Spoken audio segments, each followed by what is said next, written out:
Doctor ആദ്യം തന്നെ ഒരു പ്രധാന ചോദ്യം ചോദിക്കുകയാണ്.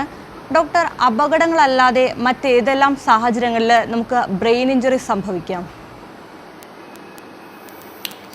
സാധാരണഗതിയിൽ നമുക്ക് ഇത് മോട്ടോർ വെഹിക്കിൾ ആക്സിഡൻറ്റ്സ് അഥവാ റോഡ് ട്രാഫിക് ആക്സിഡൻറ്റ്സ് ആണ് ഏറ്റവും അധികം കോമൺ ആയിട്ട് കാണുന്നത്.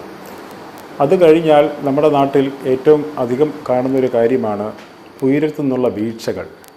നമ്മൾ കെട്ടിടത്തിൽ നിന്നുള്ള ജോലി സ്ഥലങ്ങളിലും അനുബന്ധമായി നമ്മൾ ചെയ്യുന്ന ചില കാര്യങ്ങളിൽ നിന്നുള്ള അശ്രദ്ധ മൂലം ചിലപ്പോൾ നമ്മൾ ഉയരത്തു നിന്ന് വീഴ്ന്നു പോകുന്നുണ്ട്. അപ്പോൾ അതിന് തലച്ചോറിൽ സാരമായ പരിക്ക് ഏൽക്കുന്നുണ്ട്. മൂന്നാമതായി കാണുന്നത് കായിക പരിശീലനത്തിൽ അല്ലെങ്കിൽ കായിക പരിക്കുകളാണ്, സ്പോർട്സ് ഇഞ്ചുറീസ്. അത് നമുക്ക് അറിയാം, ക്രിക്കറ്റിലായിരുന്നാലും ചിലപ്പോൾ അമേരിക്കൻ ഫുട്ബോൾ, റഗ്ബി, ഇതുപോലെ ഹോക്കി, ഇതിലൊക്കെ തലച്ചോറിലേക്ക്, തലയോട്ടിയിലേക്ക് ഈ പന്ത് ശക്തമായിട്ട് പ്രഹരം ഏൽക്കുമ്പോൾ തലച്ചോറിന് തത്തുല്യമായിട്ടുള്ള അപകടം സംഭവിക്കാൻ സാധ്യതയുണ്ട്. പിന്നെ നമുക്ക് നാലാമത് പറയാൻ പറ്റുന്നൊരു കാര്യമാണ് അസോൾട്ട്, അഥവാ ചിലപ്പോൾ അങ്ങോട്ടും ഇങ്ങോട്ടുള്ള വഴക്കുകളും തർക്കങ്ങളും അടിപിടിയും തലച്ചോറിൽ ചില ഗുരുതരമായ പ്രശ്നങ്ങൾ ഉണ്ടാക്കാൻ സാധ്യതയുണ്ട്.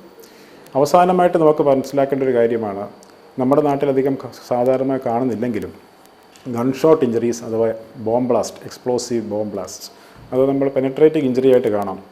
വെടിയുണ്ടകൾ ഹൈ വെലോസിറ്റിയിൽ വളരെ വേഗതയേറിയ വെടിയുണ്ടകൾ തലച്ചോറിലേക്ക് ഉള്ളിലേക്ക് പോയി പ്രഹരമേൽക്കുകയും അത് തലച്ചോറിൻ്റെ അകത്ത് ആന്തരികമായിട്ട് ഒത്തിരി ഡാമേജ് വരുത്താനും സാധ്യതയുണ്ട്.